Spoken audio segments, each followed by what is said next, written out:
Só que eu acho que o Palmeiras vai ter sempre essa dificuldade jogando em casa e talvez até fora de casa, em muitos jogos. Porque os adversários sabem que o Palmeiras é o favorito, é o candidato.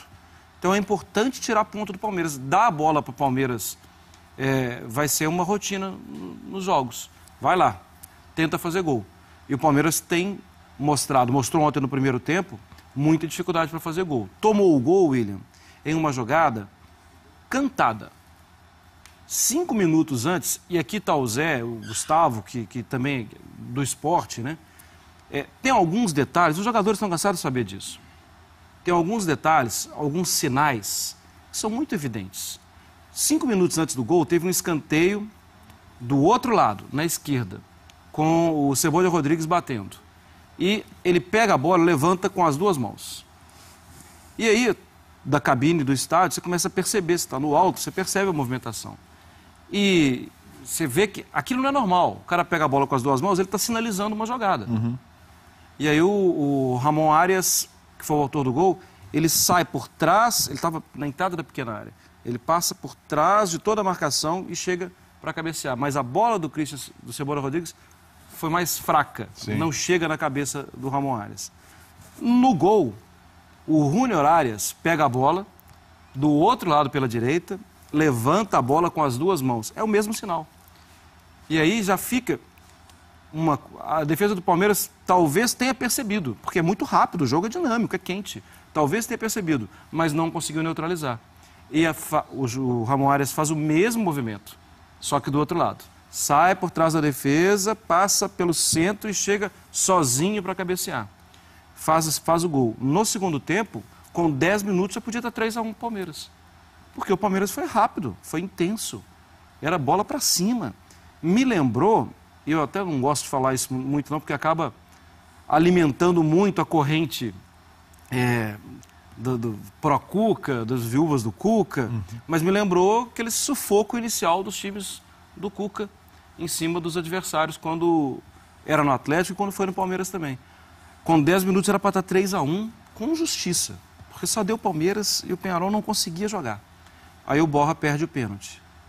Claro que do outro lado tem um técnico que está vendo o jogo, começa a fazer modificação, coloca o Gastão Rodrigues, tira o Novik, que não concordo com... É um jogador muito lento, limitado, tem bom passe na saída, mas eu acho que atrapalha às vezes mais do que ajuda. Coloca o Gastão Rodrigues e aí tira um volante, coloca o meia. Vai pro jogo. E o Palmeiras mantinha o pé no acelerador. Só que naquele momento, perto dos 15 minutos do segundo tempo, o jogo ficou muito aberto. Aí era ataque, contra-ataque, diferente da proposta que a gente sabe que o Eduardo quer dar. Chega ao empate em gol de bola parada, o Peñarol, de novo, e aí fica aquele sufoco, mas que o torcedor do Palmeiras está vendo a gente até agora, ele não dormiu. Ele está contente. A adrenalina não deixou. Por isso que eu falei, né? O torcedor tem que comemorar, tem que vibrar, legal e tudo. A gente vai pro lado racional, porque... E aí eu puxo pro Zé. Se a gente olhar, de novo, a teoria é uma coisa, a prática é outra. As coisas têm que estar associadas. O Palmeiras tem time para sobrar contra o Jorge Wilstermann e o Palmeiras tem time para não passar sufoco contra o Peñarol. Ainda mais jogando em casa. Isso é um fato, né? Só que o prazo, inclusive, depois depois do jogo, falando com a imprensa, falou assim, olha, vocês falam que é futebol do mesmo jeito? Não, é diferente. Jogar a Libertadores é diferente. Você concorda com ele? Lógico que eu concordo. Primeiro pelo regulamento. Querendo ou não, é uma fase mata-mata. Você tem que ganhar todos os seus jogos. É diferente, por exemplo, de um Campeonato Brasileiro, que é pontos corridos, o próprio Campeonato Paulista, que teve a primeira fase, pontos corridos longas, né? Com vários jogos. Todos os jogos da Libertadores são decisões. O jogo em si? O jogo em si é uma decisão. Depois, especialmente no jogo de ontem, rivalidade, muito se fala, como o Mário falou, o Palmeiras é o time a ser batido, e de fato é. Por aquilo que fez na sua pré-temporada, com as contratações que fez, né? O próprio Guerra falou. Falou, se o Palmeiras não ganhar a Libertadores é um fracasso. Né? Então o cara já chega com essa cobrança também, a expectativa dos torcedores. Querendo ou não, o Jorge Wilstermann meteu 6, vamos golear. Não é assim. Futebol não é assim, é difícil. Ainda mais quando com um time do Peñarol que tem uma tradição. Às vezes eles não conseguem ganhar na técnica, na grande maioria das vezes, e vai para o jogo que eles fizeram ontem. Né? A gente sabe, a competição Brasil e os outros países da América do Sul é muito forte. Todo mundo quer ganhar dos times brasileiros. Mas funciona diferente para o jogador, Zé? Assim, quando eu te falo diferente, porque aqui a gente está analisando o que uma vitória como essa está mascarando de defeito do Palmeiras. Só que para o jogador, ele ganha 2 jogos com gol no final. Para o jogador é diferente, mostra mesmo autoestima, então é diferente, porque assim, seria ruim, e o jogador também já perceberia esse tipo de situação, se ganhasse no último minuto, como foi as últimas 2 partidas, jogando mal, não criando nada, aquele jogo chato, a equipe adversária com 5 oportunidades para marcar o gol, tal, e o Palmeiras vai lá no finalzinho e faz um gol, acha o gol. Aí sim, aí o jogador fala, pô, peraí, a gente ganhou, mas não tá legal. Mas da forma como o Palmeiras jogou, especialmente ontem, porque teve várias chances. Um pênalti, o William perdeu um gol também, que até o Barrica, que o Batista... Não exagero. O Batista faria, né, que ele bateu, a bola subiu. Então, assim, teve várias oportunidades. Então, isso dá confiança. Aí você percebe o gol, e eu sempre falo isso. Depois do gol, a comemoração. É emocionante, é isso, é aquilo, tá, mas percebam as comemorações da equipe do Palmeiras. Todo mundo junto, todo mundo ali, né? E teria tudo para... Fez o gol, tá bom, um abraço, beleza, acabou, segue o jogo. E mexe, William, mexe porque o jogador sabe que do outro lado, por exemplo, você vai jogar contra um time uruguaio, você sabe que você vai ter pancada, você sabe que vai ter jogo sujo, sabe que vai ter cotovelada, que o cara vai te provocar o tempo todo. Você sabe, já é uma preparação diferente para esse jogo. E a Libertadores, pela expectativa que se tem. Ganhar Libertadores, Mundial, um título a mais contra o seu rival, sabe? Todas essas coisas passam na cabeça do jogador de forma diferente. Não é que o cara fica pensando, não é isso? Sim. Mas a expectativa para ele jogar, ela fica gigantesca. Né? E aí aí dá para ver o que aconteceu no jogo de ontem, né? Você falou, faz o gol, abraça aqui e segue o jogo, né? Você queria que seguisse o jogo ainda depois do 3º gol do Palmeiras? Não. Não, para com isso. Tô brincando com você, claro. O gol do Dudu mostra também bem isso que o Zé tá falando. A comemoração, você vê que na hora que o Borja toca de cabeça e o Guerra avança, o Borja corre esperando a bola também, só que o Dudu tá melhor posicionado, o Guerra rola para ele. Na hora que o Dudu bate, o Borja já sai louco atrás do Dudu, chamando o Guerra também. Já outros jogadores chegam, percebe-se bem isso que o Zé está falando. E o Palmeiras, você percebe que o Palmeiras tem ele está se adaptando às situações que são apresentadas durante o jogo. Quando precisa ter um pouco de paciência, aí eu acho que é a questão de adaptação e entender que vai ser o protagonista. E entender que os times vão jogar fechado e aí tirar aquela situação e falar, não, qualquer hora eu posso decidir o jogo. Né? Muitas vezes você tem essa lentidão, porque você fala assim, não, eu vou tocar de um lado para o outro, porque a qualquer hora eu posso decidir. Sim. E nem sempre você vai conseguir fazer essa situação. Né? A hora que o Palmeiras entender que todas as vezes, quando ele entrar, até tendo essa paciência em controlar a bola, mas colocando velocidade, uma coisa é você ter paciência, você ter a tranquilidade para fazer essa bola rodar, outra coisa é você ser intenso. Quando você tem intensidade, isso significa que a bola vai jogar mais rápido, vai correr mais rápido, que os seus jogadores vão tocar e sair, se movimentar. E aí sim, aí o Palmeiras realmente vai ter um pouco mais de facilidade com qualquer equipe que jogar lá atrás. Sim. Com qualquer equipe, porque você tendo velocidade e intensidade, você força as equipes a se movimentarem para fazer essa marcação. E aí sim o Palmeiras, com a qualidade que tem, pode sobressair. Né? Vamos ver e ouvir o que falaram os personagens da vitória palmeirense. Pelo segundo tempo, né, nos primeiros 10 minutos, era para a gente já ter definido a partida. Mas o grande mérito é que o Palmeiras aprendeu a não desistir. E nós não desistimos até o último minuto, buscamos, criamos chance, né, martelamos, não demos chutão de novo. Né, mesmo na hora que nós tomamos o empate, nós continuamos com a bola no chão e a chance que o William perdeu, né, teve a infelicidade de perder, foi de uma trama, né, com a bola no chão, ela chega. Então, poderia ter sido mais fácil, né, poderia. Mas tem esse tipo de vitória fortalece mais ainda o grupo. Né? Que bom que a gente ganhou. Nós criamos, talvez no segundo tempo, se tivesse feito 5 gols, não é nenhum exagero. né, nós criamos, né, ter a tranquilidade, ter o equilíbrio nos dois tempos, para que a gente possa, num próximo jogo que tiver uma situação dessa, você matar e definir com mais facilidade. Isso é o clima da Libertadores, né? Principalmente essas equipes sul-americanas, elas vêm mesmo querendo catimbar a partida, mexer com o psicológico da gente, mas ter mais tranquilidade em certos momentos, e a gente criou oportunidades. Se a gente tivesse aproveitado, eu acho que com certeza a partida tinha sido um pouco diferente. Mas isso demonstra também que a gente sabe lidar com essas questões. Também certos momentos quando a gente não consegue vencer na técnica, a gente também tem raça e a gente coloca uma intensidade muito grande nas partidas, e fomos felizes em sair daqui com os 3 pontos, porque em casa é fundamental nessa competição tão difícil que é a Libertadores. Olha essa tela aí, ó. Racismo de Uruguai, o Felipe Melo lá.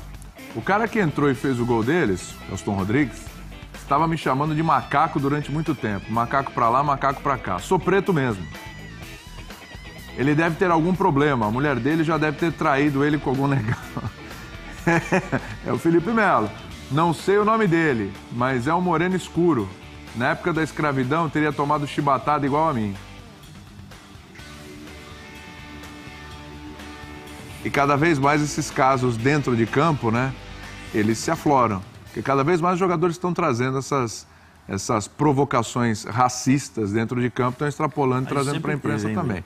Agora, é aí que eu ia entrar. Isso sempre teve. Sempre teve. Sempre teve. Pelo amor de Deus, não estou defendendo. Não, hein? não. Eu não estou defendendo. Sei. Tanto é que eu disse, cada vez mais os jogadores estão trazendo para os microfones essas provocações racistas que acontecem dentro de campo. E sempre aconteceram. Porque acho que antigamente não tinha tanta punição, né? Agora, Exatamente. com essa exposição dessas coisas, provavelmente teremos. É porque a gente fala sempre teve, dá a impressão, então é normal, vocês não estão nem aí, isso é absurdo. Não é nada disso, pelo amor de Deus. Estamos relatando uma coisa que é verdade, sempre aconteceu. O Pelé fala disso. Nós precisamos evoluir. O Pelé fala disso. Exato. O Pelé fala disso. Então, eu inclusive falei aqui que já há algum tempo, se o Pelé, que já disse sobre isso, tivesse colocado a boca no trombone naquela época, ele, representando o que ele representa para o futebol, ele podia ter contribuído muito com essa história. Sim. Tem uma charge, depois a gente pode até colocar, de um amigo do Mário Marro, Duque Chargista, que é espetacular. Tá, eu vou pegar o link dela, vou passar para a gente colocar, que eu acho que traduz bem o momento que vivemos na sociedade e a importância de ter o Felipe Melo falando o que aconteceu no campo. Vou pegar o link aqui e a gente já mostra. Legal. A única coisa que eu acho que o Felipe não deveria tocar no negócio da esposa. Uhum. Ah, mas o Felipe, você já sabe que ele já vai, né? Já vai com o pé na porta. Ele mistura as coisas. Ele já vai com o pé na porta. Mas o que eu quero dizer é o seguinte, isso daí no próximo jogo, no Uruguai, se ontem já foi uma guerra... E conseguiram tirar o Dudu de campo, hein? Se ontem já foi uma guerra... O senhor acertou, hein? O senhor alertou aqui ontem sobre entendeu? o Dudu. Eu falo pensando no próximo jogo. Sim. Muitas vezes você, no ímpeto, você acaba falando uma coisa... E aí não estou dizendo uma crítica ao Felipe Melo, porque na hora você fala mesmo, você está nervoso, você tem um monte de coisa na cabeça. Mas eu estou falando no próximo jogo. Aí o Palmeiras já tem que ir preparado, o próprio Alexandre Matos já falou que vai com segurança reforçada, né, no próximo jogo e tal. Mas assim, para não entrar no clima, porque, o cara me xinga de macaco, eu vou sacanear a esposa dele. É aquela história, bateu, levou, entendeu? Deixa, bate na bola. Chega e joga futebol, ele tem demonstrado isso. O Felipe não precisa, em determinadas situações, se expor tanto. Ontem, se ele tivesse falado assim, olha, o cara me chamou de macaco o tempo todo, provavelmente essa acusação teria um peso muito maior. Mas hoje se fala muito mais na provocação que ele fez do que na coisa mais séria, que é ele ter sido xingado o tempo todo de macaco. Eu acho que isso é o ponto mais sério. Esse negócio que ele falou, você pode ter certeza, William. Eu falei para o Sálvio sabe como é que funciona isso. Nós teremos, provavelmente, o Palmeiras terá problemas durante a partida e pós-partida. Eu falo dentro de campo, vai ter provocação, soco, pontapé, pode ter certeza, e o Felipe vai ser alvo disso. E vão continuar chamando de macaco, você pode ter certeza. Não vai mudar. Não vão fazer os ninguém times fazer. uruguaios, não todos, mas especialmente... Você lembra do que aconteceu Peñarol e Santos aqui no Pacaembu, depois do jogo? Afinal. Né? Ontem, se eu não me engano, o lateral esquerdo do Palmeiras, poxa... Roberto? Não, o Egídio. Depois do jogo teve um princípio de confusão. O Egídio estava comemorando com a torcida, fazendo assim. Os caras foram atrás dele. Entendeu? Assim, aí ele já... veio a turma, deixa disso, tal, segura, tal. Então, assim, tem determinadas coisas que não precisa chamar a responsabilidade. Porque lá, eu acho que o Felipe tem a condição de assumir essa responsabilidade. Ontem se comportou tranquilo, como eu falei, é experiente, o cara sabe. Mas o problema são as pessoas, os outros jogadores que estão ao redor. Que talvez tenha uma entrada mais dura, uma provocação. O Felipe tem a experiência para suportar. Às vezes outros não. Né? E assim, e é como eu falei, todo mundo está falando hoje da provocação do Felipe. E não pelo fato de ele ter sido xingado. Que é uma coisa muito mais séria do que a provocação dele. Aliás, a Conmebol deveria agir, né? No mínimo... Mas você acha que vai agir? Lógico que não. Vai nada. Essa Conmebol tem mudado. Mas tem mudado. Mas eu ainda não boto muita fé. Quero ver mais coisa ainda, Gustavo. Vai punir, eu acho que a Conmebol vai punir, porque eu não sei se o Salve já tem o que o árbitro colocou na expulsão do Dudu, mas dependendo do que ele colocou na expulsão, ele vai punir o Dudu. Sim. E não vai punir o cara que xingou o Felipe. E vamos ver quantos jogos serão, né? Porque vai falar, quero prova. Daqui a pouco o Salve pode falar disso. Inclusive da interferência do árbitro nesses episódios racistas, árbitro, né? pelo amor de Súmula e Deus. tudo. E muitas vezes... O árbitro é muito ruim. Se o árbitro Muito tivesse aqui ruim, para ter pelo papo com amor a de gente, o Deus. programa ia terminar meia-noite. O árbitro vai ser assunto daqui a pouquinho. Deixa eu só colocar uma tela para a gente conferir a quantas anda a classificação do grupo 5 aí da Libertadores. Não tem Vamos como ver. não perder a paciência, desculpa. Não, é difícil.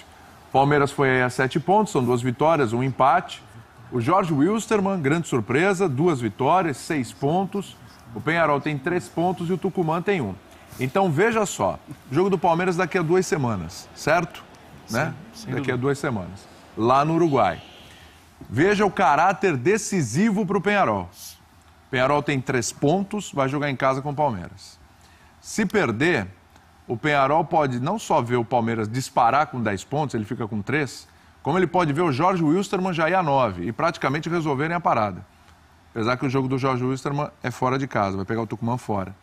Mas ele pode praticamente ficar com chances remotíssimas de classificação o Peñarol. Se não vencer, o empate já pode ser ruim. Então, se não vencer o Palmeiras no próximo jogo, o Peñarol vai ficar numa situação delicadíssima. Ou seja, olha o tamanho do jogo, envolvendo tudo isso que o Zé falou também. Eu sempre observo assim, William, os 3 primeiros jogos, se eu pudesse, se eu tivesse um time de futebol, tudo, e se tivesse algum poder para influenciar a tabela, eu prefiro fazer dos 3 primeiros jogos da primeira fase da fase de grupos, jogar só um em casa. O Palmeiras jogou 2 em casa. Exato. Já. O Peñarol vai ter agora 2 em casa. Isso. O Palmeiras vai ter só mais 1 em casa. É uma questão assim de...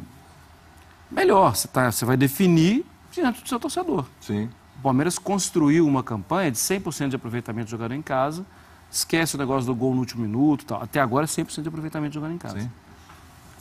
Só que eu acho mais arriscado. Entendeu? Assim, o Peñarol tem a possibilidade de observar a tabela e falar, aquele jogo ali eu tenho que ganhar de qualquer jeito. Sim. Depois dos 3 feitos, né? Mas é isso que vai fazer. O sorteio lá, a tabela não é... Não sei, eu acho que ela não é encomendada, né? Espero. Como o Palmeiras teve um bom desempenho em casa, o Palmeiras, com mais um jogo, que vai ser contra o Tucumã, para fechar... vai.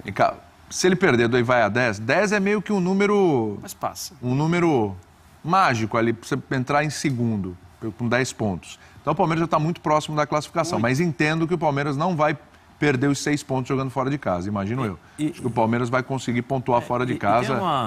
Tem uma situação fora de casa que pode beneficiar o Palmeiras, porque os dois adversários terão que sair para o jogo.